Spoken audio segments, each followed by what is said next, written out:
कैसे हैं सभी छात्र और छात्राएं। चलिए मैं आपका अपना टीचर गुलशेर गौड आज मैं आप लोगों के लिए प्रधानमंत्री और उसका मंत्रिमंडल का टॉपिक लेकर आया हूं और विषय हमारा भारतीय संविधान, इंडियन पॉलिटी या भारतीय राज व्यवस्था, सब एक ही बात है। ठीक है, तो आइए देखते हैं। विषय है भारतीय संविधान, टॉपिक है, टॉपिक का पार्ट 1 है, याद रखना। प्रधानमंत्री और उसका जो मंत्रिमंडल है ये पार्ट 1 है, ये पार्ट 1, 2, 3 में करेंगे हम लोग। ठीक है, थोड़ा थोड़ा टॉपिक प्रधानमंत्री और उसकी मंत्री परिषद। ठीक है, यह आप लोगों को पता होगा कि प्रधानमंत्री बनने के लिए न्यूनतम जो आयु है वो 25 वर्ष है, 25 वर्ष रखी गई है और वे भारत का नागरिक हो, इस तरह की शर्तें हैं। ठीक है, तो देखते हैं अनुच्छेद 74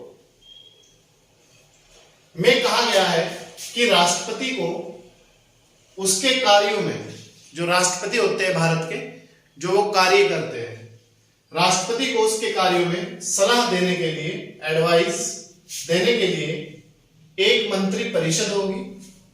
राष्ट्रपति जो भी काम करेगा उसमें वो सलाह लेगा मंत्री परिषद से, जिसका प्रधान या मुखिया या हेड या चीफ प्रधानमंत्री होगा। ठीक है, फिर दोबारा सुन लीजिएगा।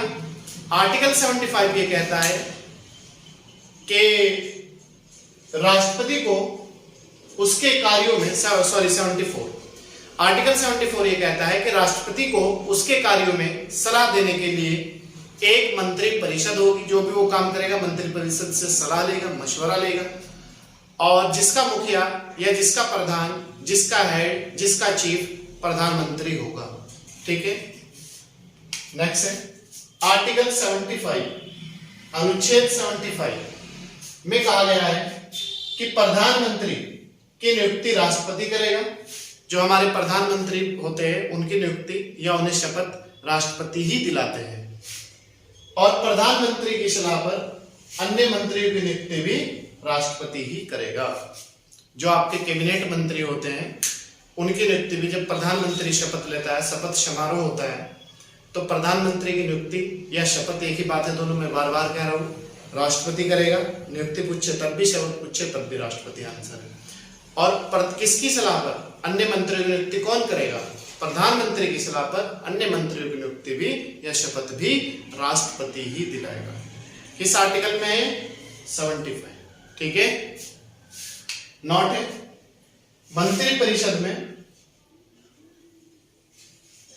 मंत्रियों की कुल सदस्यों की संख्या, जो मंत्री कैबिनेट मंत्री होंगे उसमें सदस्यों की कुल संख्या प्रधानमंत्री को शामिल करके, जोड़ के, प्रधानमंत्री सहित लोकसभा के कुल सदस्यों की कुल संख्या के, टोटल जो लोकसभा के सदस्य हैं, 15% से ज्यादा नहीं होगी।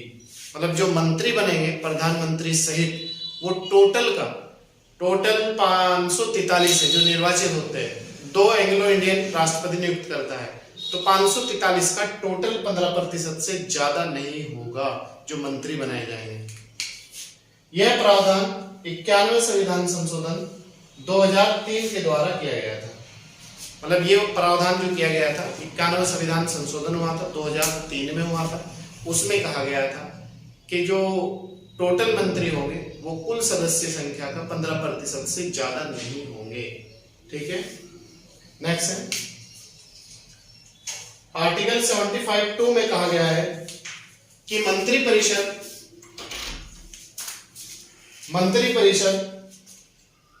कहा गया है कि मंत्री राष्ट्रपति के प्रसाद पर्यंत पद धारण करेंगे। 75(2) में कहा गया है कि मंत्री, जो भी मंत्री होंगे वो राष्ट्रपति के प्रसाद पर्यंत पद धारण करेंगे। ठीक है, कौन सा आर्टिकल कहता है? 75(2). 75(3) कहता है, 75(3) के अनुसार मंत्री परिषद लोकसभा के प्रति सामूहिक रूप से उत्तरदायी होगी। क्वेश्चन आता है कि जो प्रधानमंत्री की मंत्री परिषद होती है वो किसके प्रति उत्तरदायी होती है? तो वो लोकसभा के प्रति सामूहिक रूप से उत्तरदायी होती है। किस आर्टिकल में उल्लेख है? 75(3) में। इसके बाद हमारा अनुच्छेद 75(4), इसमें कहा गया है कि पद ग्रहण से पहले, पद पर बैठने से पहले, पद ग्रहण से पहले प्रधानमंत्री सहित सभी मंत्रियों को राष्ट्रपति के सामने पद और गोपनीयता की शपथ लेनी होगी। आर्टिकल 75(4) में कहा गया है कि पद पर बैठने से पूरा ऐसा नहीं है कि बन गया और पद पे एकदम बैठ गए, नहीं। 75(4) ये कहता है कि पद पर बैठने से पूर्व, चाहे वो प्रधानमंत्री हो चाहे मंत्री हो, वो राष्ट्रपति के सामने शपथ लेगा। किसकी लेगा शपथ? पद और गोपनीयता की शपथ लेगा। नेक्स्ट, अगर कोई सदस्य मंत्री बनते समय लोकसभा का सदस्य नहीं है तो उसे 6 माह के अंदर मंत्री को बनाया जा सकता है। कोई भी सदस्य, आम आदमी को भी मंत्री बना सकते हैं, प्रधानमंत्री, या फिर आपका मुख्यमंत्री, कुछ भी बना सकते हैं। लेकिन शर्त यह है कि उसे 6 माह के अंदर चुनाव जीतना होगा, सदस्य बनना होगा। 6 माह के अंदर संसद का सदस्य बनना अनिवार्य है, अन्यथा पद छोड़ना होगा।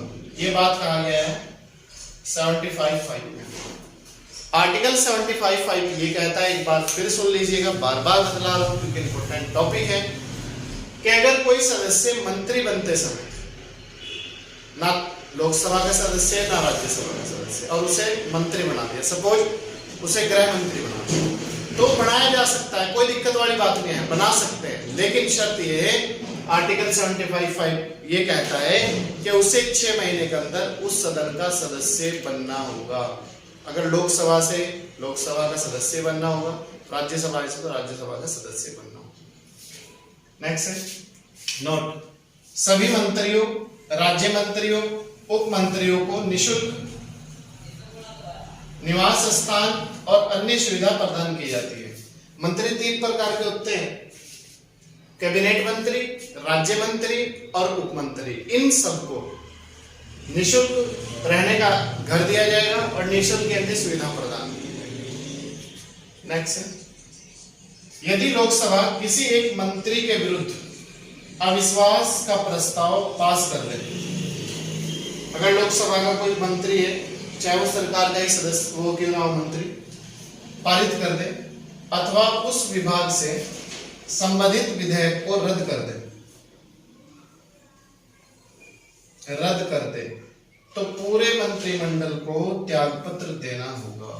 तो इसका मतलब ये माना जाएगा कि सरकार बहुमत में नहीं है, अल्पमत में है। ठीक है। मंत्री 3 प्रकार के होते हैं, कैबिनेट मंत्री, राज्य मंत्री, उप मंत्री। कैबिनेट, राज्य और उप। नोट है, कैबिनेट मंत्री विभाग के अध्यक्ष होते हैं। किसी भी विभाग के, जैसे आपका खाद्य आपूर्ति विभाग है उसका अध्यक्ष होगा, पेयजल है उसका अध्यक्ष होगा, बाल विकास उसका अध्यक्ष होगा। कौन? कैबिनेट मंत्री। नेक्स्ट है नोट नंबर 2, प्रधानमंत्री एवं कैबिनेट मंत्रियों को मिलाकर मंत्रिमंडल का निर्माण होता है। मंत्रिमंडल जो बनती है या सरकार जो बनती है वो कैबिनेट मंत्री और मंत्रियों को मिलाकर ही सरकार का निर्माण होता है, या कैबिनेट मंत्रियों का निर्माण होता है, कैबिनेट मंत्रालय का निर्माण होता है। तो ये थी आज की हमारी क्लास, प्रधानमंत्री और उसका मंत्रिमंडल, पार्ट 1 है ये। ठीक है। पार्ट 2 इसका आपको जल्दी उपलब्ध कराया जाएगा। पार्ट 3 में जो भारत के प्रधानमंत्री है उनका आपको क्रम और उनकी विशेषताएं क्या क्या रही है वो बताया जाएगा। तो आप इसे अच्छी तरीके से पढ़ें और कंटिन्यूटी के साथ आप तैयारी करें। और अगर आप हमारे YouTube चैनल पर नए हैं तो भाई प्रतिदिन 3 क्लास पाने के लिए सब्सक्राइब कर लीजिएगा, लाइक और शेयर जरूर कीजिएगा।